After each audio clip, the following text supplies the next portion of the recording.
and I'm just answering you, and then we'll. Yep. Yep. All right. It looks like we're live. So welcome everybody to CakeFu. We will go ahead and get started in just a minute. We just want to make sure that everybody's here and that everything is working. And as soon as I get the go-ahead from Bobby that he can see us and that everything's good, then we'll start our live. But until then, we'll just kind of hang out and chill. And yeah, so I hope you guys are all having a great day today. It's been really nice weather here in Utah. Really mild. But I don't know if that's a good thing because all these farmers around are, praying for snow, but we're not getting it. So, I don't know. We'll see. Wait a second. Wouldn't the farmer be praying for sun? Well, the thing is, we're in a really dry place. And so, we live in a desert, a major desert. And if we don't get the snow and it doesn't fall, at least in the mountains, to a certain point, we run out of water for the summer. And so the snow is kind of our safety net of water. So yeah, that's why. All right, we got the go-ahead. We are good to go. So everybody should be able to hear us and see us. We'll let everybody know to refresh your page. Sorry, I can't type and talk at the same time.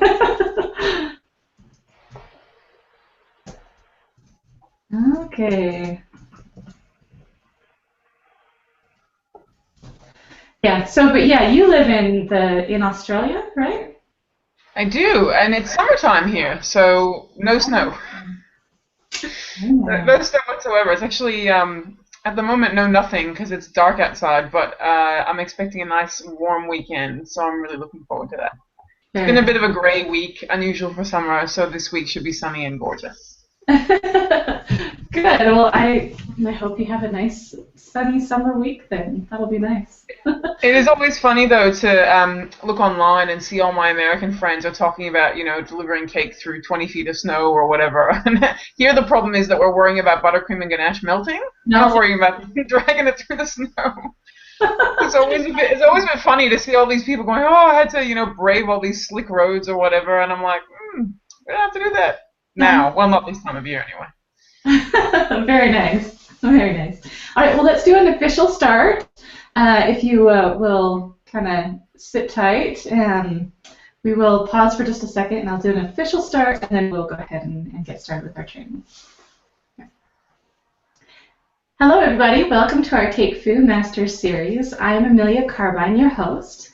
I'm so glad that you guys are here today. We have an amazing guest today, and we always have super cool guests, but today is no exception.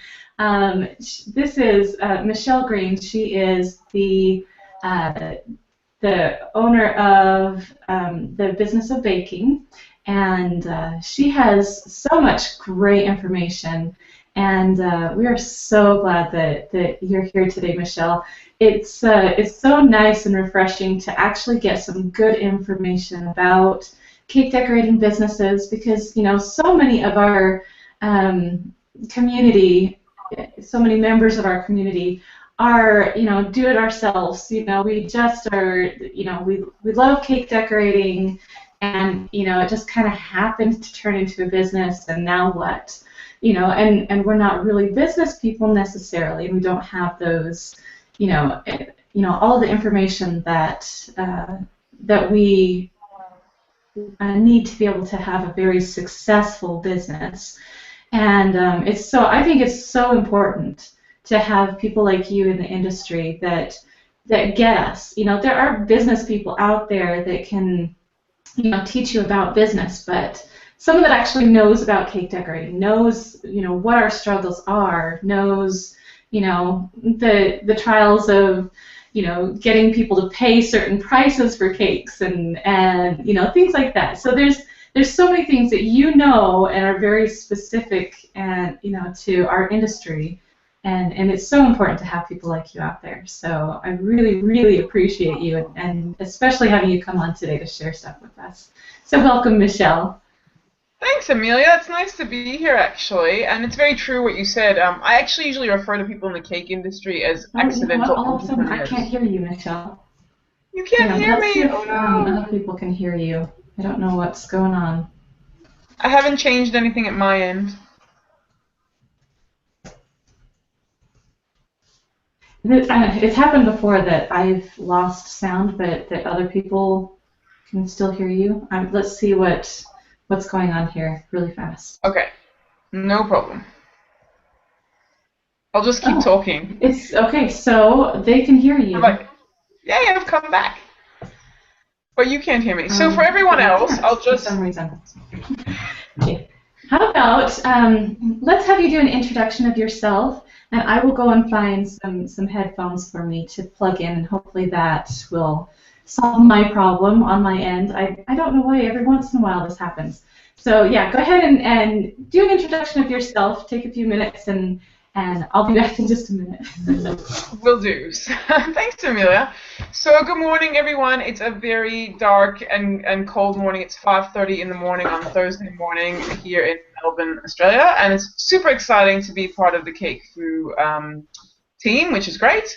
So Amelia's right that I originally started the business of baking because I owned a cake company, a custom cake company here in Melbourne, and exactly like all of you guys, I really struggled to kind of figure out the business side of it. I was great at making cake, I could dirty ice with my eyes closed kind of thing and create figurines without thinking too hard about it. But when it came to actually figuring out stuff like marketing, I used to kind of just do stuff and hope it worked. I had that very, let me give this a try. And if it worked, great. And if it didn't, not. And not that that's a bad way to go, but I started writing the blog because I wanted a resource for where people just like myself could find out the information they wanted and actually have it be useful as well. Because I used to find at that time that, a bit like now, I was really interested in education and finding out where I could learn stuff, but often it wasn't specific to my industry, or I'd kind of have to, read pages and pages and pages of websites just to find that one little nugget of information or that one little piece which was relevant to me. So I started writing the blog at the same time as I ran the shop, which was an adventure, I have to say, because I was kind of running two jobs at the same time, which I was not prepared for how well received the blog was going to be. I thought I had an audience, but I didn't know I'd have an audience. Yeah, I didn't do the target market research that I tell you guys to do. I just wanted to get it out there. And I've been really just hugely pleased by how well received it's been and how enthusiastic people are to hear what I have to say, and that's been really exciting. And my aim always is to educate, but also have that be in a very accessible way. So people who often meet me in real life or who watch me on a webinar say that when they then go and read one of the posts on the blog, they can actually hear my voice in that because I write exactly the way that I speak. So that's really good for me. And I tend to be a pretty no nonsense, tell it like it is, get stuff done kind of person. And so that's what I want the blog to be about too, that you're learning some lessons that'll hopefully carry with you for a long time, but you're also walking away with action points, things you can actually do, things you can actually think about. That's really my greatest joy, that often people send through an email and say, thanks so much for writing about the topic, or quite often I get the feedback that, how did you know what I was thinking?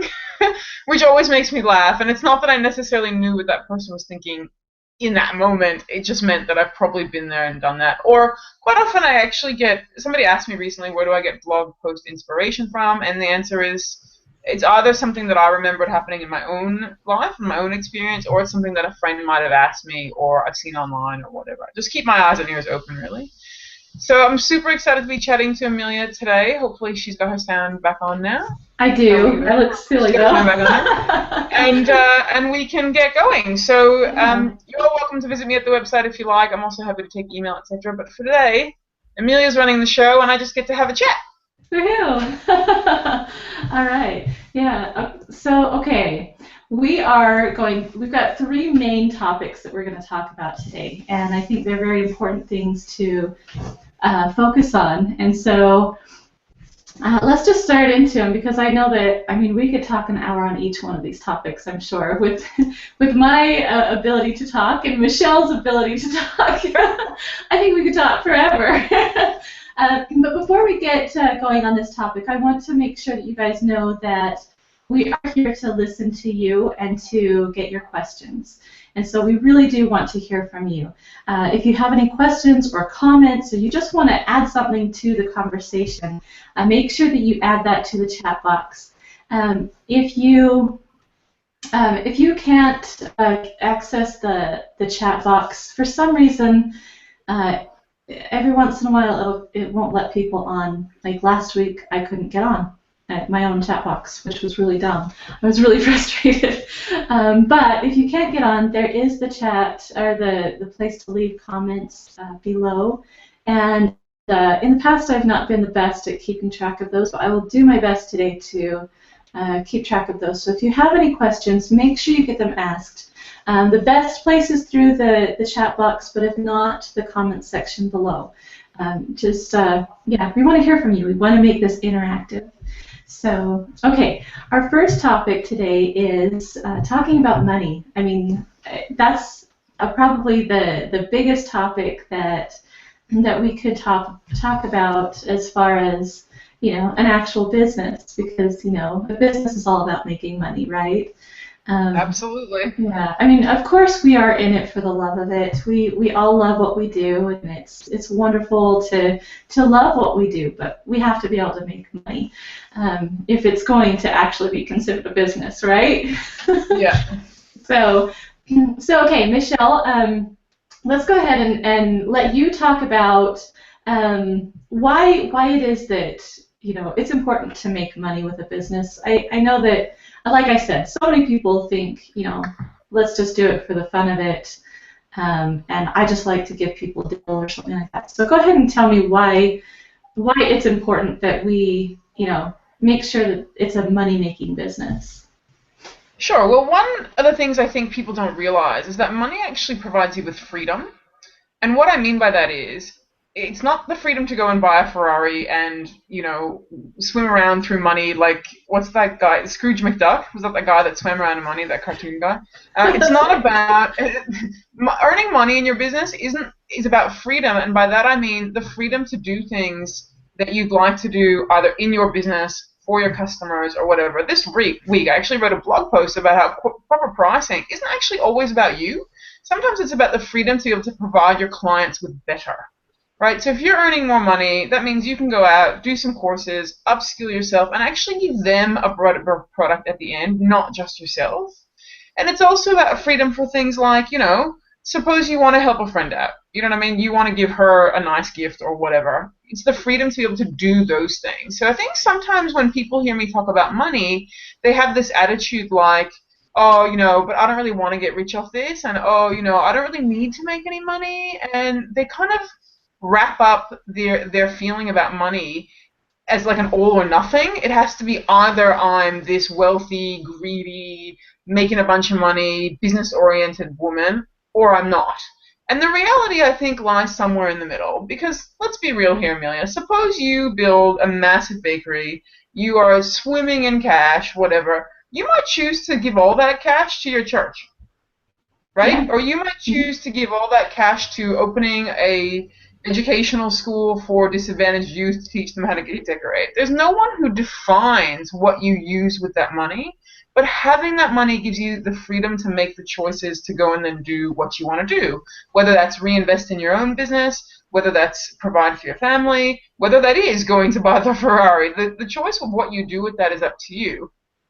But unfortunately, without that money, what you end up is both you're personally supporting what's meant to be a business, and that's a strain on your family's resources firstly, and without that money too, it doesn't, you get kind of hamstrung. You can't make those decisions. You don't have that freedom. You know, it's that kind of thing where you go, oh, this amazing cake decorator who teaches figurines is coming. I'd love to do that class because it'll really improve my skills, but haven't got the money. So for me, earning money is all about freedom and choice, the choice to do what I want with it, and often that choice is to improve the experience for my family and for my clients. It's not really about that whole thing of, well, I don't want to be a millionaire. Well, no one's saying you have to make billions. You make whatever you're happy with. But if you're going to hide behind the I don't want to make anything at all thing, you're not really hurting anyone but yourself, I think, ultimately. I think there's a real shame around saying I want to be about the money. But I personally think at least being in part about the money helps you be about the love too. Because frankly, I love to cake decorate. It's still one of my favorite hobbies. But I couldn't afford to do it unless I actually made some money from doing what I'm doing with blogging and whatever. I couldn't afford the courses that I want to take. So for me, it's kind of win-win. If I earn a bit of money, I get to do stuff that I want to do, and it works out a lot better as opposed to me constantly struggling. And I really hear from cake decorators a lot that it is a constant struggle for them. I wish I could do that, but I wish I could do that, but I mean, just in my own experience, I teach a business class, which I love, but the feedback I get over and over and over again is, oh, I'm really gonna have to save for that, and I just think that's great. I know it's an expensive class, but wouldn't it be nice if you had that kind of ability to go, oh, this is my class fund, and I can use that each year how I like. So Yeah, I think that's a really good idea. And honestly, and I think that you hit on it a little bit, but I think that we really need to think about the fact that, I don't know what the percentage of is, but a lot of cake decorators are women. It's just the way it is. And I think that generally as women, I'm not saying that this is for all women, because there are so many different kinds of women out there, but especially, the stay-at-home moms, the people that think, I'm just, doing this for the fun of it. I think that there's this stigma that, we can't ask for money. We can't, we don't deserve that money. We haven't, gone to culinary school, so how can we charge for it? That kind of a thing. So, I mean, we really need to get past that stigma of, I don't deserve that money, to, more of a, this is an actual business. And since I am running a business, I deserve this money. And that's all there is to it, So. yeah, I heard a really interesting catchphrase about that recently, which is that, particularly for women, is that whenever you have that feeling like I don't deserve the money, just in your head go, I serve, therefore I deserve. It's actually not about you and your feelings. It's the fact that you've served something, therefore you deserve to get paid. And if we put that expression around any other business in the world, when you go to a fast food chain, they serve you a meal and they deserve to get paid. If you go to a clothing shop, same thing. They serve you clothing, and then therefore they deserve and expect, obviously, to get paid. But you're absolutely right that in part it is a very female trait to undervalue ourselves and to not want to even ask for money. We've all heard those stories and read those articles about how women are very reluctant to ask for a raise, very reluctant to apply for a job. A friend of mine who works in HR was recently telling me that she'd read a report how if a man looks at a job description and he meets 60% of the criteria, he'll apply. But for women, we will look at that same job description. Unless we meet 100% of it, we won't even bother to apply. And I thought that was really fascinating because it is true that there is a socioeconomic and cultural kind of construct around that women either shouldn't be earning a living or shouldn't be earning as much or whatever. And it is true that even in this modern time, when women have been in the workforce for a very long time now, that we still get paid less and whatever. So I think all those things are definitely rolled in together. And it's also part of why, and this is kind of one of my own little pet peeves, but it's also why women will do a lot of work for free, a lot, because they almost feel sort of obligated to. Whereas the number of times I went home and said to my husband, I'm going to do this gig or whatever, and he'd say, oh, are you getting paid? And I'd say, no, I'm doing it for the love and because I'm so honored they asked me and, whatever. And he's going, that's costing you a bunch of money to do that. Like, to him, it was a no-brainer that you should get paid for it. Whereas to me, I would almost offer the other person to do it for free, if that makes sense. Like, before the uncomfortable discussion of money could come, I was already offering to do it for nothing.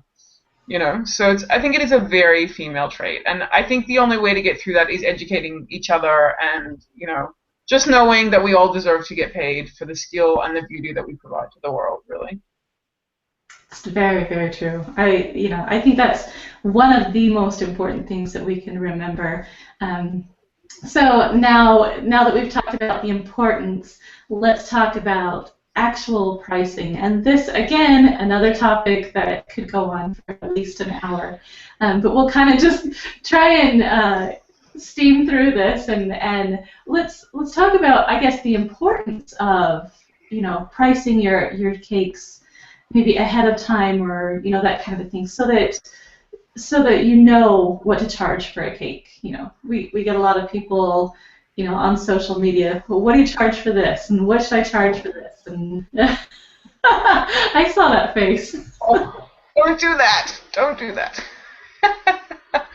so, so, so the thing is, proper pricing is really important, but I also want to acknowledge that certainly in the beginning of your business, and some people the whole way through their business, pricing is a skill, okay? And I like to refer to it as like a muscle. You got to exercise it well in order for it to work well, and it is something that a lot of people find extremely challenging for any number of reasons. One, they're female and it's not their thing. Two, they hate math. Like I fall into the hate math category. There's so many different reasons why people find pricing hard. So first, I just want to acknowledge that pricing's hard. It's really not, it is something that gets easier with time, but when you're first doing it, it can be particularly difficult. And I think for me, I carry on about proper pricing all the time, but it is also true that it's not necessarily an easy skill to learn. So one of the things about proper pricing, which is so important, is yes, you need to earn money, etc. But one of the things that makes me crazy about those Facebook groups about how much would you charge for this is I do think it's important to have peer knowledge. I do think it's important to do some mystery shopping and to see what things are going for in your area and to be aware of local prices. I think that is really quite essential. You've got to know what things sell for in your area, because if you're trying to sell an 8-inch round mud for $85, but everyone around you is selling them for $30, well, unless your cake is significantly amazing, that's just not going to happen. So I do think awareness is really important. But your price is determined by your target market and your costs. So if I jump on Facebook and I'm like, hey guys, what would you charge for this to a group of 2,000 people? The answers are going to be unbelievably diverse because firstly, everyone's costs are completely different. Maybe in California it costs me $1 for a bag of flour, but in New York City it's $3.50. So costs are always going to be, and in Australia flour is, $3 a bag or whatever. So costs are always going to be different depending on where you are regionally, and availability of goods. There's a lot of people in small towns who just can't get the kind of stuff we can get in big cities. So that's the first thing. And the second thing is knowing who you're selling to and where you're selling is really, really, really important.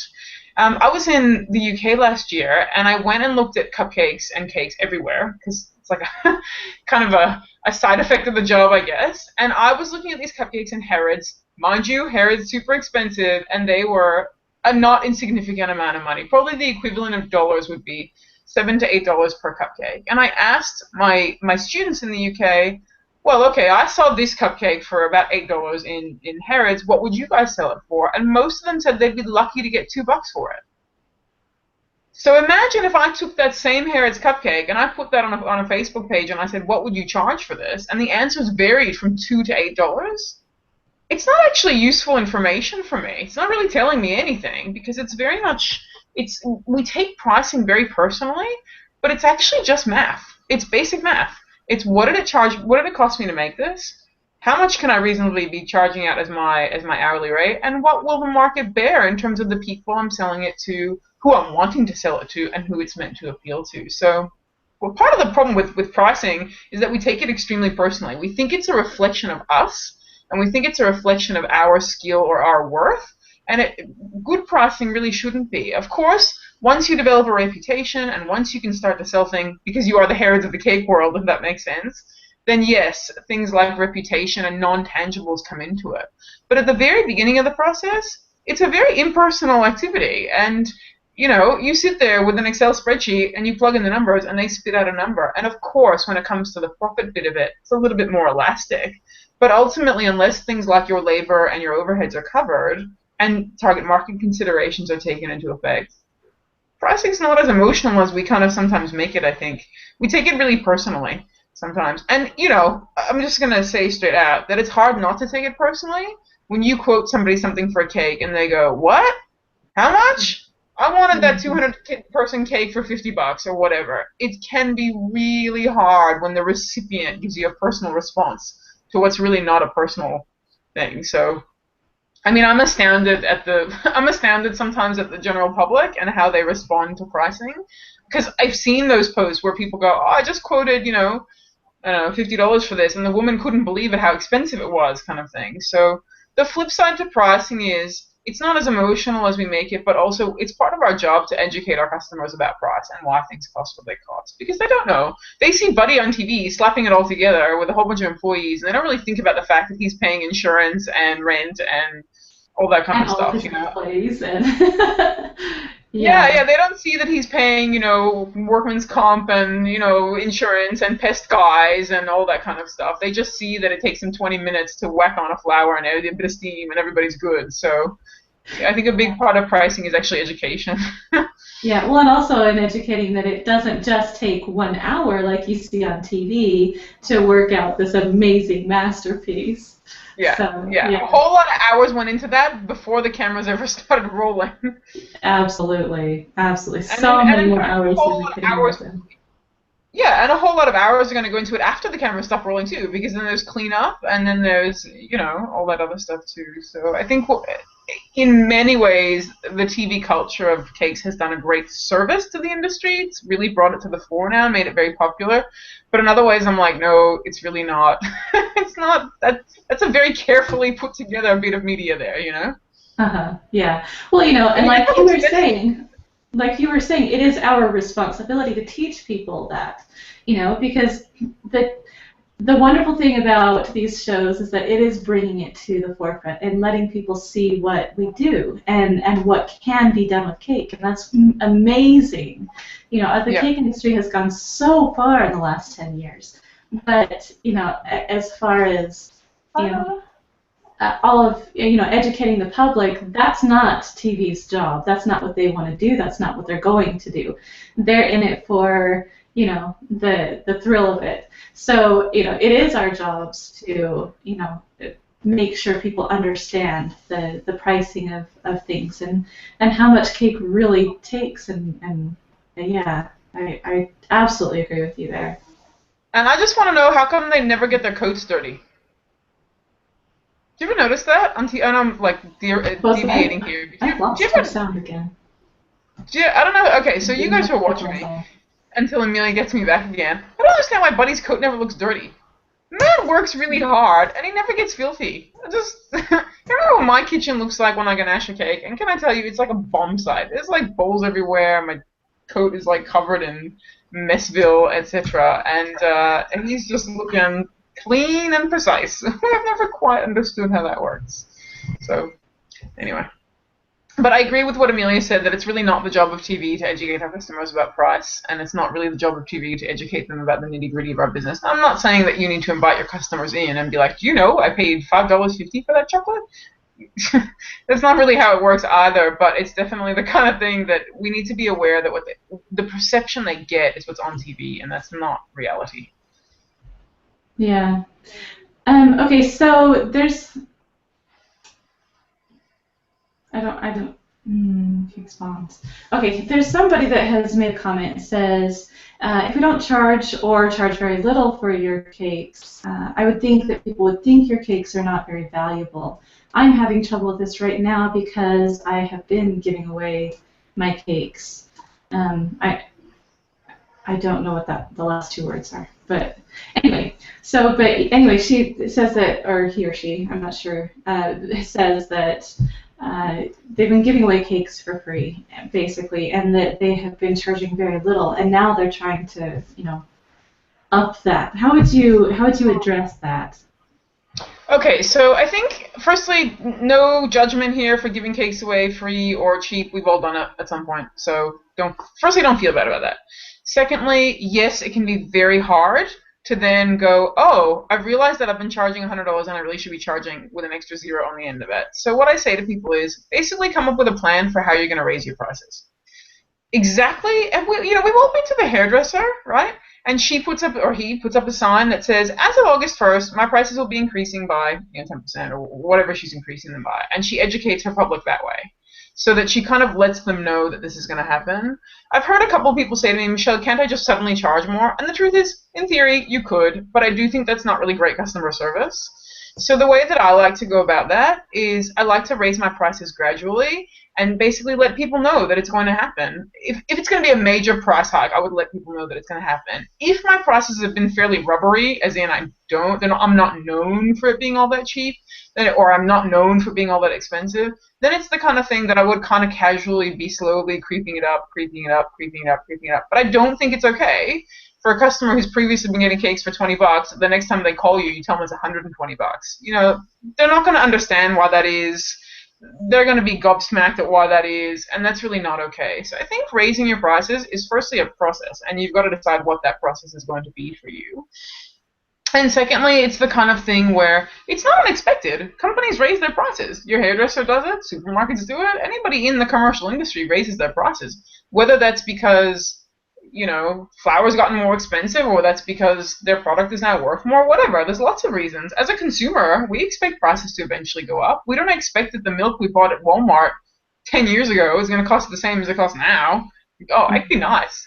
It would be nice. Yeah, it would be nice. 10 cents a gallon or whatever. But it's definitely the kind of thing where I think, yay you, whoever you are, who wrote that comment, for acknowledging that you need to raise your prices. Just remember that it's a process, and it's something that's going to kind of happen gradually. Now, I'll just give you guys a tip about price raising. What I generally say is you need to test the market, and here's what I mean by that. So suppose you're raising your prices gradually. Maybe you're only going up $10 a month, or whatever it is, whatever process you've decided on, and you get to the point where all of a sudden, out of every, let's say, 10 quotes you give, 8 of them are saying you're too expensive. That's actually giving you a really clear message that you've probably hit the ceiling for what your target market is willing to bear. It probably is. If approximately 8 out of 10 people are going, whoa, that's a lot of money, or whoa, why is it so expensive, or whoa, whatever, it's probably giving you a really good hint about who you're selling to and what they're willing to bear. If, however, you're raising your prices gradually, slowly, and no one's saying anything, keep going. Keep going. If they're not commenting, or if they're commenting the other way, wow, that doesn't seem like very much. That's telling you that the market still has a little bit of elasticity in it. And really, we're selling to our clients. We need to know what they're willing to bear. And in some towns and places in the world, it is just not possible to sell things for what they sell them in the big city for. But test out your market a little bit, and the advantage of custom cake, if that's what you do, or custom cookies, if that's what you do, is that often there is that little bit of elasticity there, that they know that not every cake is going to be exactly $20 for an 8-inch or whatever it is, so you can do that little bit of stretching, but listen to what people have to say, and that'll give you the best message of all, really. So no judgment if you're selling cheap cake, but you got to get on to fixing that. Yeah. Well, and one thing I wanted to add in there is make sure that when you do your little analysis, make sure that you're actually asking your actual target audience, not somebody who would go and buy a cake from Walmart, And nobody on Facebook. Don't ask anybody on Facebook unless they're in your target market. There you go. Yeah. All right. So we do have one question on this topic, and then we have to move on to the next, so that we can cover everything we wanted to cover today. But there was one question that I think is really important, one that needs to be asked. And it's about discounts. Do you give discounts? And if not, how do you say no? If yes, how do you determine? Okay, so I won't say anti-discounts, but I don't love them. I think it kind of cheapens your brand a little bit, so I'm not really a fan of discounts. This is actually 2 questions for me. So let me just answer it in terms of discounts, like, 20% off sale stuff, and then I'll answer it in terms of family and friends. So I'm not a fan of discounts in that way. I'd much rather offer a special, meaning special flavor, special offer, let me give you something extra as opposed to me take something away. I think that great customers love getting stuff for free, whatever that stuff is, free delivery, a free cake server, or whatever it is. So as a business owner who wants to run a high-end brand and wants a really quality brand, I would always rather give you something as an extra than take something away. I'm really not a fan of percentage off discounts. However, when it comes to family, friends, the scout leader, whoever it is that's asking you for a discount, I have a really, really clear family and friends discount policy. But what's most clear about that is who my family and who my friends are. And I know that sounds really funny, but you've got to develop, even if you're a one-woman business running out of your kitchen, every single person and his brother will suddenly claim that they're your best friend and therefore they deserve a discount or whatever. So you've got to be really clear about who you are willing to give a discount for, who are you willing to work for free for. I'll make a cake for free for my mom all the time, you know. Although she doesn't usually ask me for them. Her favorite is red velvet cupcakes. So you know, you got to be really clear about who will get the discount, and then you need to be really clear about what that discount is. And the reason I say that is because there's nothing worse than you offering a discount to your friend Jane, and then your friend Sarah comes along and it's like, oh, well, Jane got 20% off. I mean, that's just recipe for disaster. So I generally say, decide on what your policy is, decide on who that policy applies to, and then stick to it. And the guys who say, oh, Michelle, can I get a bit of, is that the best price you can do? The answer is yes. That's it. It's a really confident yes. Like, as though it's not open for discussion. Or if they say, oh, you know, I was hoping you could do better, blah, blah, blah, blah, blah, and you say, these are my prices, I'm happy to serve you. Would you like to place a deposit? Like, you have to kind of dig really deep in those moments, grab that little scrap of confidence you have, and just go, you know, when they say, is that your best price? Yes, it is.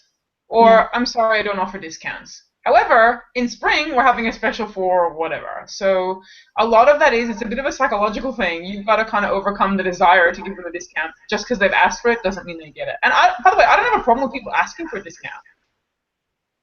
You know, we've all done that. We all walk into like a normal place and ask for a discount. So I don't mind if they ask. If they politely ask, I'm happy to politely refuse them.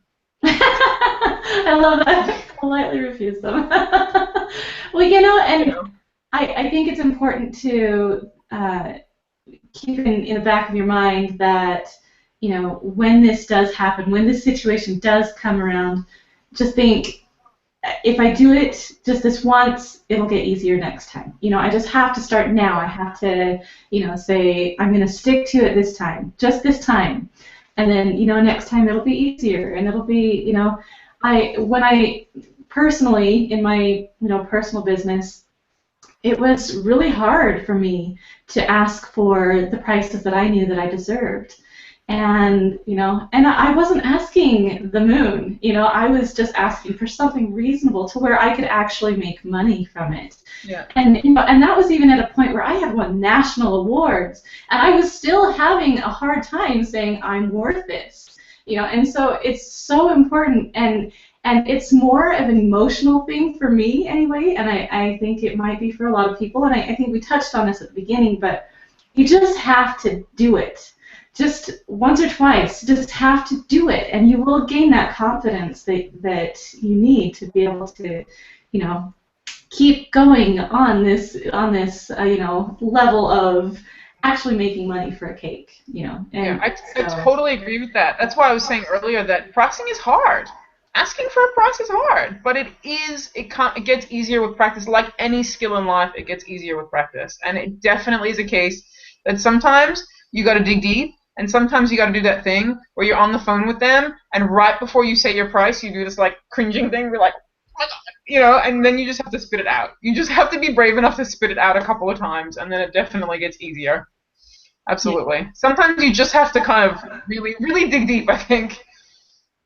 Yeah, I absolutely agree with you. I forgot I'm supposed to have these little things down at the bottom for you. But we missed our fancy words. I know, the fancy work that I put into all of this, and I'm forgetting about it. But there was one more thing that you did touch on that I wanted to kind of add my little 2 cents on, and I think this bottom thing just made me lose my thought. Oh gosh, it was about.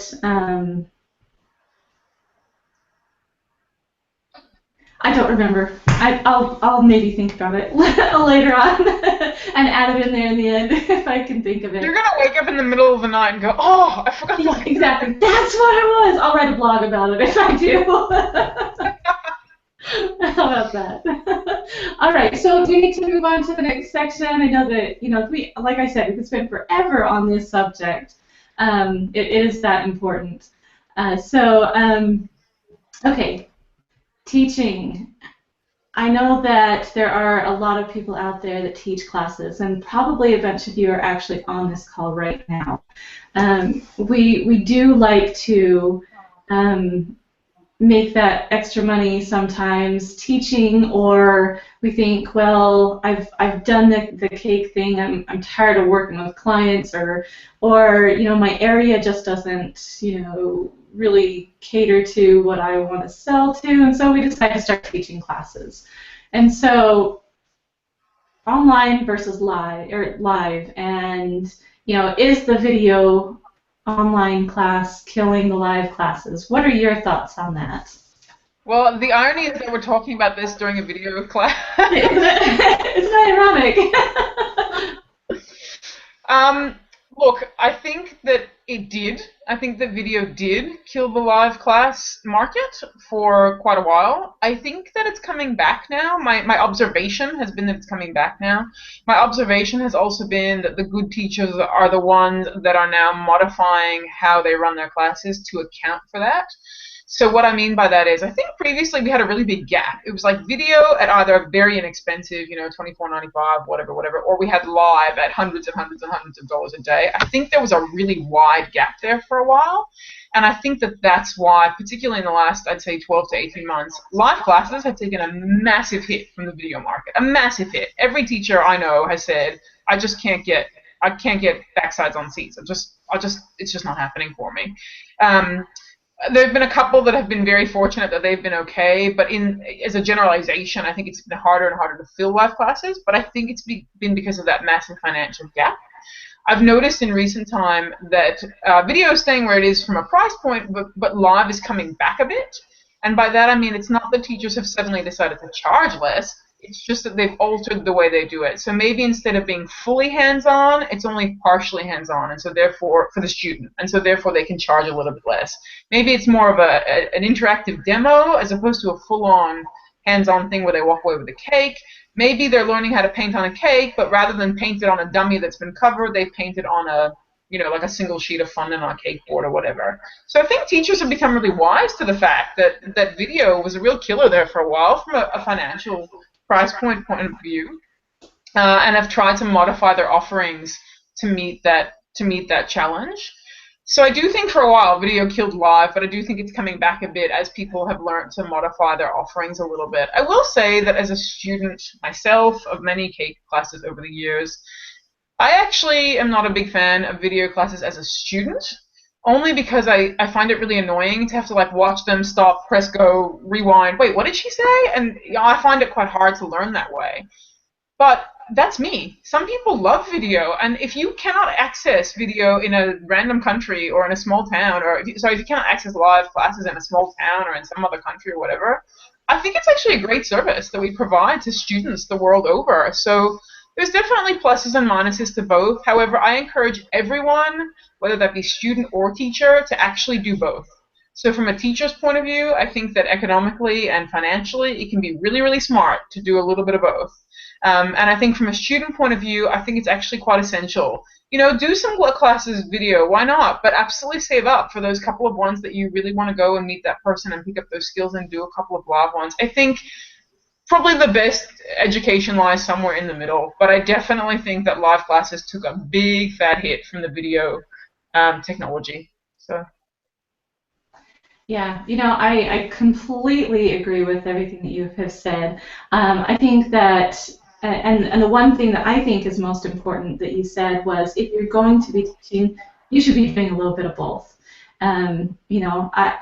I personally, I take that to heart. I teach, these classes online, and I teach, live classes everywhere that I decide to go. I don't get out as much as I could. There are some teachers that travel all over the country all the time, and they're always going, but, I don't find that I can do that very much. So live classes for me, or online classes for me, are the best option for me as a teacher.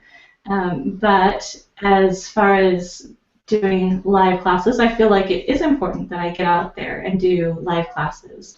And same goes for you, Michelle. You do a lot of online, but you are going to be traveling in the near future here to teach some classes, and it's I'm a bit excited. It's fun to do the traveling and teaching. So if you're doing online stuff, get into the traveling and teaching too, because it is really fun. Especially when you One get to thing, actually physically meet people and, people that you will become really good friends with. There's so many well, students that I've taught that I'm just like such good friends with now, and I'm just like, oh, I wouldn't have had that experience as much if it was online, So, Well, one of the things I was going to say is, as a teacher, doing online, no, sorry, doing live teaching is an invaluable learning lesson for the educator. Because, when you're doing it with your little GoPro, looking at your hands, doing a video or whatever, you're not getting any feedback from your students as to whether or not they can actually learn from you and whether or not you're good at it and whatever. And live teaching gives you immediate feedback about your teaching style, about how you interact with people, about giving customer service, but in a different way as a teacher. You actually learn so much from your students. I mean, I can't tell you how often, I've taught my class live, overseas, and I've taught it here in Australia and then this year in America. And every time I go to a live class, I actually learn more about my content, which I think is pretty amazing. But I learn from my students about what bits are relevant, what they'd like to hear a bit more of, what they don't need to hear as much of. So the thing from a teaching point of view is that live teaching actually teaches you a lot about both your content and your teaching style. So, funnily enough, somebody I know watched a video recently and she's like, oh my God, that teacher coughs like every third word. But I bet that teacher, unless she sat and watched her own video, would know that. no. But it probably Not would be how that something in a works. class. Yeah, but it's something like in a class, somebody would say to her, "Do you need a glass of water? Because you're coughing a lot. Are you okay?" Like it's something that you wouldn't be aware of unless a real person was sort of there telling you that. So I've learned more from teaching in a way than I have from learning from being on the teacher side of the desk as opposed to the student side. So I agree with that. I agree with that completely. I actually started out as a live teacher. I think a lot of us have done the Wilton thing. I taught the Wilton for a couple of years, and then I thought, I felt like I was not being able to teach what I wanted to teach, and so I started teaching, and as soon as I, it got my national recognition kind of thing with the awards I've won, then I, started teaching more live stuff, and then I went to online, and I think that, I think that was a really good way for me because, like you said, I learned so much about what students want to learn and about, the way that I present myself and things like that. I think that that's very, very true. So, yeah. yeah, I'm so glad you mentioned I'm going to America because I'm a bit excited. My mom's a bit excited. I'm coming home. Oh, yay! Where's home? Home is Los Angeles. Oh, Los So my mom is Angeles. like, "Yay, you're Okay, coming so home!" shout out to everybody that I know that there are a bunch of people from California on here. So when and where are you Oh yeah. teaching? Hi, California people. So in September this year, I will be teaching in California. I'm not teaching in LA, much to my mother's annoyance, but I'm teaching in San Francisco this year. So in September, I'll be teaching my business class in the U.S. in San Francisco, in Arizona, in New York, and in Florida. And we're actually doing, I can't tell you all the details yet because it's not been announced until early March, but we'll be doing a special class for the Americas in specific in response to what people have, into what response to my students have said they want us to teach there. So I'm like really excited, and my mom is really excited because she hasn't seen me since last June, and so she's very excited that I'm coming home, and she's convinced that I'm gonna like invite all my friends for dinner at her, all my friends and students for dinner at her house, and she's like, "Just run the class at my house," and I'm like, "It's not really professional, mom, but okay." Oh, but you know what? That's the most fun thing about having classes is getting that personal interaction with people. And Oh I yeah. love to, after teaching the class, go out to dinner with everybody. I think it's so much fun to really get to know people, and that's my So I will, favorite I thing will about totally be doing that. I will totally be hanging out with you guys, just not at my mom's house. it. I totally, I can feel myself blushing, but I'm actually really excited to go home. I'm really excited to teach in the US. It's something I've wanted to do for a really long time, and I'm excited to be doing some teaching there, and it's going to be really fun. So, and my accent will go back to normal, which is very exciting. I do find your accent very interesting because it's like part Australian, part American. I love it. I think it's fun. I always find it funny when I do go back to LA and visit my mom, like when I go into like shopping malls and stuff, and everyone in the stores, for the first couple of days that I'm home, everybody's like, "Oh, so where are you from?" And I'm like, "Down the street." But But I then love that. when I get home back to Australia for the first couple of days that I'm home here after being in the US, everybody's like, "Oh, recently arrived, have you?" And I'm like, "Yes, 18 years ago." It's easy to fall back into that. I mean, I've had that not as much because I haven't moved that far away, but Vegas to this little small town where I'm living right now, where I grew up, there is a very kind of a slang here, and I have found myself falling into that, and it's one of those things that I just think, how did and it was fast too. It was within a week I was saying like mountain and just the weird ways that we speak when we're just talking to our friends that are I don't know. But by the end of this call, Amelia, you're gonna have an Australian accent. I'm just letting you I know. would love that. I would absolutely love that. All right, so Kate, our last subject for the day would be talking about social media. We Let's change have the words.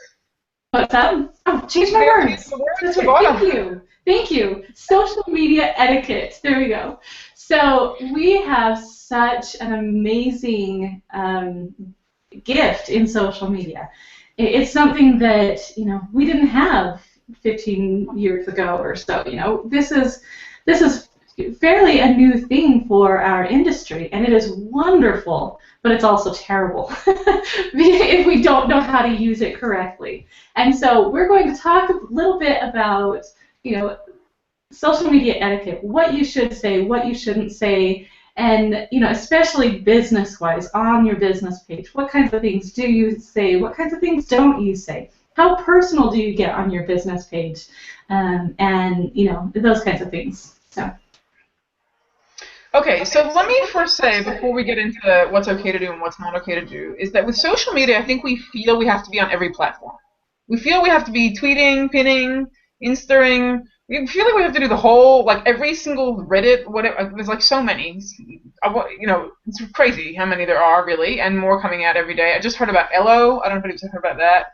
I've heard about a bunch of them.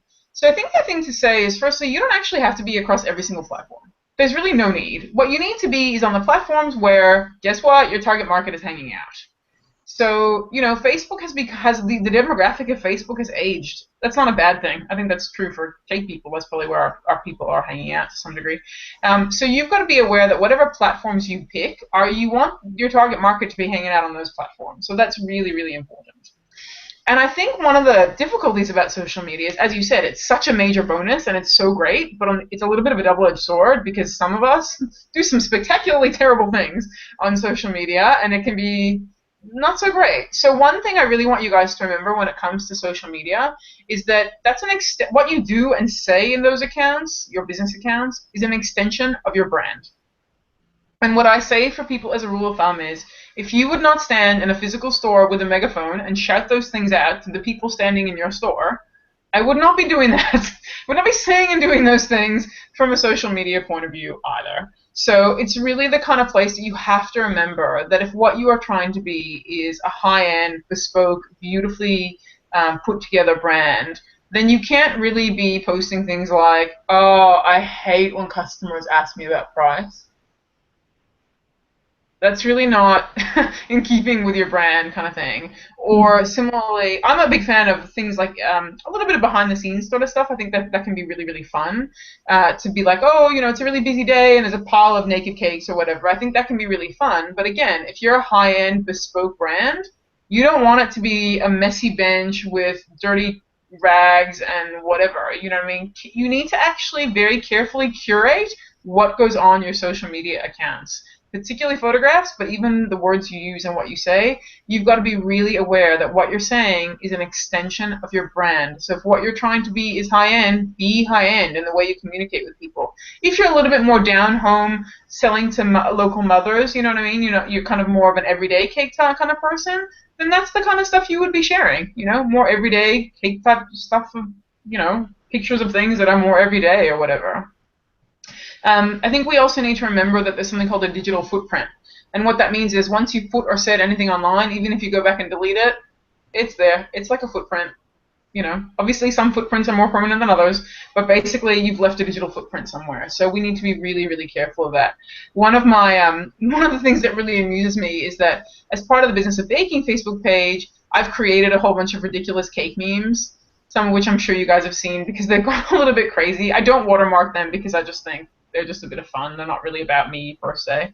Um, and I've noticed lots of people share them to their business page, but they're about the kind of secrets bakers have, you know? And I just, every time I see somebody has shared it to a business page, I'm like, no, what are you doing? Share it to your personal one or share it to your friends. Don't share it to your business page because, particularly if that meme is about a business kind of type thing, you know? If it's about washing piping bags or something, okay, maybe. But if it's very clearly a kind of, not complaint, but if it's very clearly kind of a poking fun at customers, it's really not the kind of thing I'd be putting on my business page. Not Yeah. a good idea. Yeah, Yeah. I completely agree with you there. I think that we need to really think about every single word that we would put on our social media sites, our business pages, and especially if it involves a customer. You don't want a customer reading about another customer, that you're complaining Well, about and thinking, are they going to be saying this about me next, after I order a cake? It might deter them from actually ordering a cake.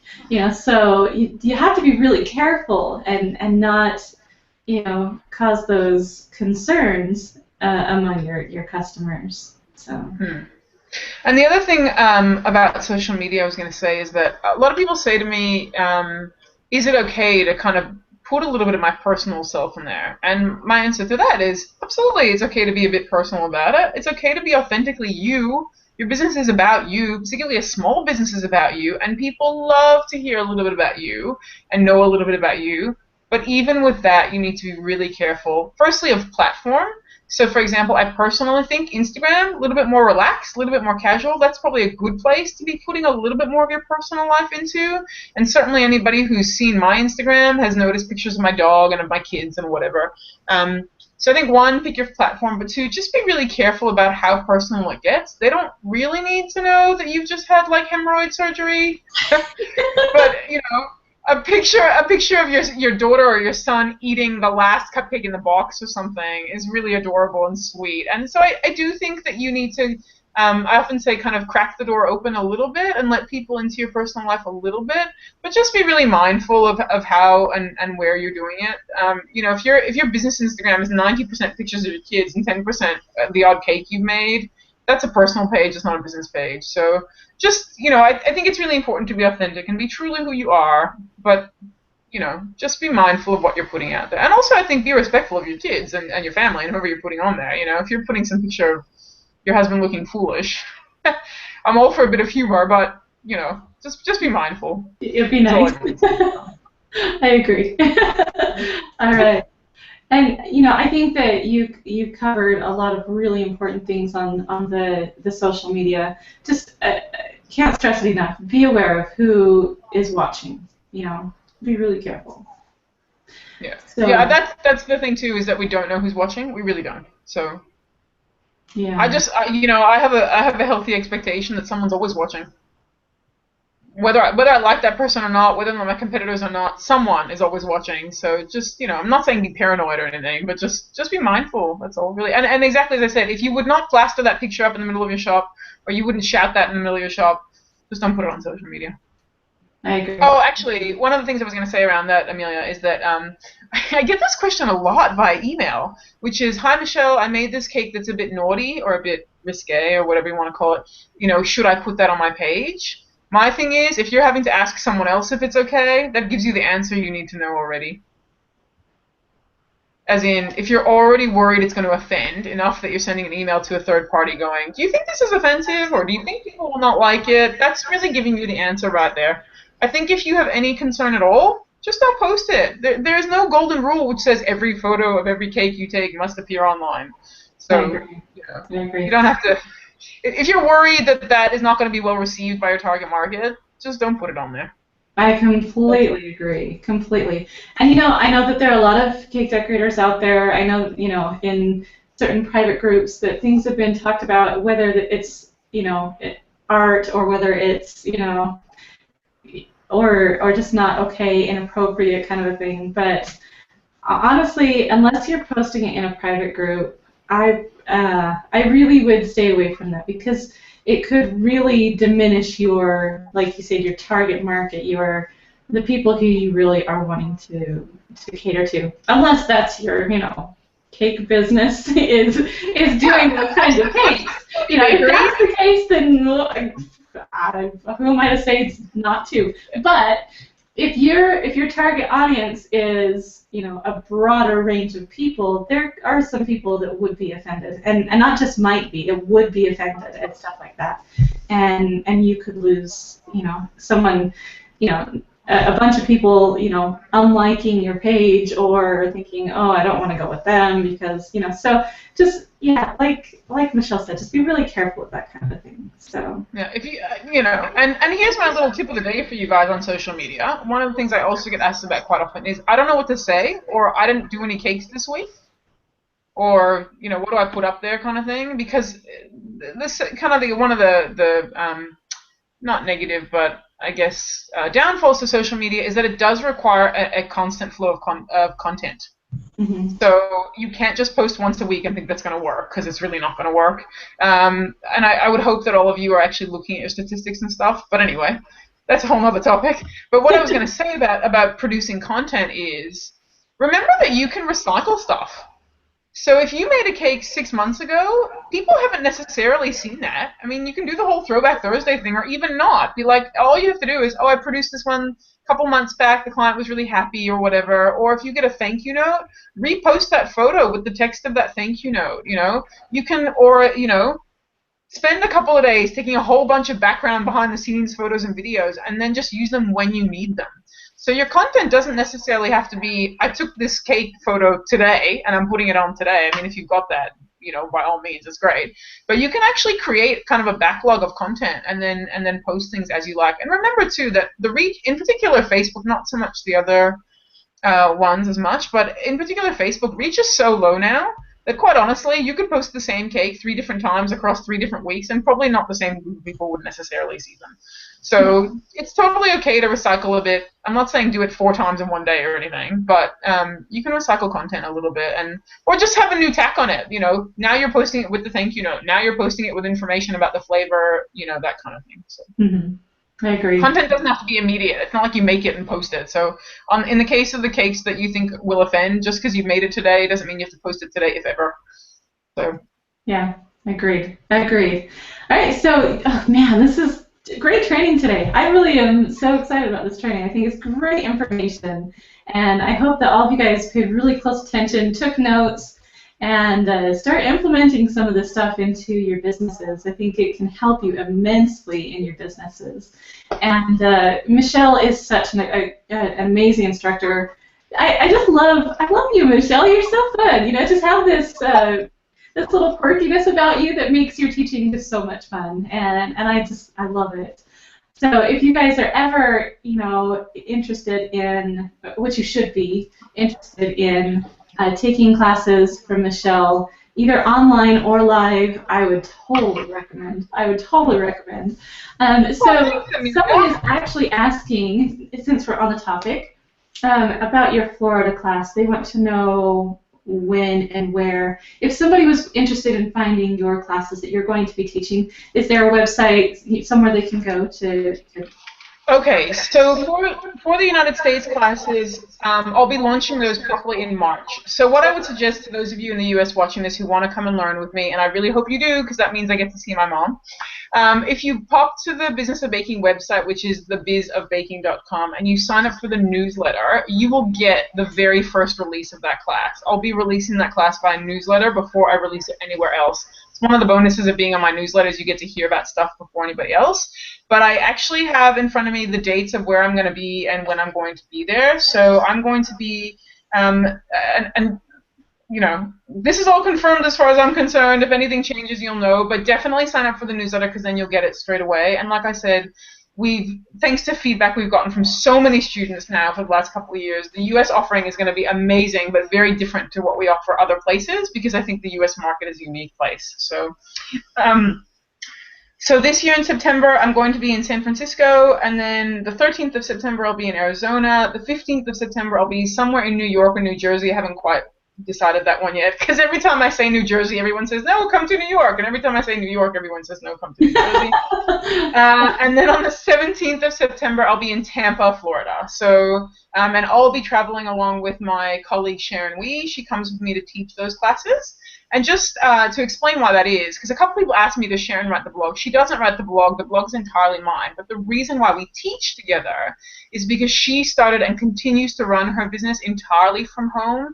And I started my business at home, but then very rapidly moved it into a shop front, a bricks and mortar, actual real retail store kind of thing. So we have very different experiences. Our value system is the same, but our experiences are different. Similarly, she runs her business, although she has a partner and family, she doesn't have any children. I started my business when my triplets were 2. So we have a very different life experience. And that's why I teach with, yeah, that's why I teach with her, because I feel like she brings experience that I don't have in dealing with working from home. And she also concentrated in the high-end wedding market, whereas I concentrated on kids' cakes. So that's why we teach those classes together. So we'll be offering a class in the US on those 4 days in those 4 cities. We've also got some other pretty exciting things planned, but you guys will hear about all that when I launch it officially in March. If anybody is watching this in Australia, I'm actually teaching this year in Melbourne in March. I'll be in Perth in April, and I'll be in Sydney in July. The Melbourne class, I think, only has a couple of spots left, but there's definitely spots in Perth and Sydney, and I'd be very happy to hear from you. So you're always welcome to come and learn from us, which is exciting and fun. I adore teaching. It's I get a massive buzz. I love it. I absolutely love it. And the difference between what you've seen on this training and what you see in my live training is that I probably curse more in live training and tell a few more stories that are probably not appropriate for the general audience. But I absolutely love teaching much more than I ever thought I would, actually. And it is a great joy to me to be able to do it. And yeah, so thanks, Amelia, for mentioning that, because I'm excited by it. So yeah, pop to the website, thebizofbaking.com, sign up for the newsletter. In addition to finding out about where I'm teaching and whatever, it's just a really cool newsletter. And everybody who signs up gets a free ebook, which is 100 creative ways to market your cake business, which is really nice. So I hope to see you guys there. And you can join me on Facebook and all that stuff too, but the website's probably the best resource. Awesome. Wonderful. Okay, everybody run over to the Biz, B-I-Z.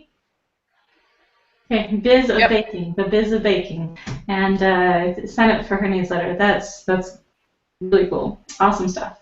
All right, thank you guys so much for joining us. I'm sure that this one will be watched by many. It already has been watched by many. A lot of people are on right now, which is awesome. Thank you so much for joining us, and I'm sure it'll be watched by many more. So. Michelle, you've done a great service to everybody by sharing this information, and I hope that it does well for you. And best of luck with your business and with getting all the students that you need and deserve. Because super fun. I think business skills are super important, and I do these kind of things because I need to educate my clientele. Not so much about the price of cake, but about the importance of having those skills. So thank you so much, Amelia, for having me. It's been like great fun. But then I'm a talker, so next time we might have to book like a 6-hour. I know. I'm looking at the time. I'm like, oh, we're 10 minutes over, 13 minutes over. Like, we're early in this, but I'm the same way. I could talk forever. So. Yeah, absolutely. Thanks so much for having me, Amelia. It's been great fun, and I'm gonna go and start my day now. It's only 6:45 in the morning, so I might go and start my day and yeah. Oh, and you guys, big thanks to Michelle. She got up so early this morning to do this for us. So yeah, wonderful, wonderful. Thank you so much. All right, thank you, everybody. I hope you guys have a wonderful day, wonderful week, and wonderful businesses. Have a good day. Bye.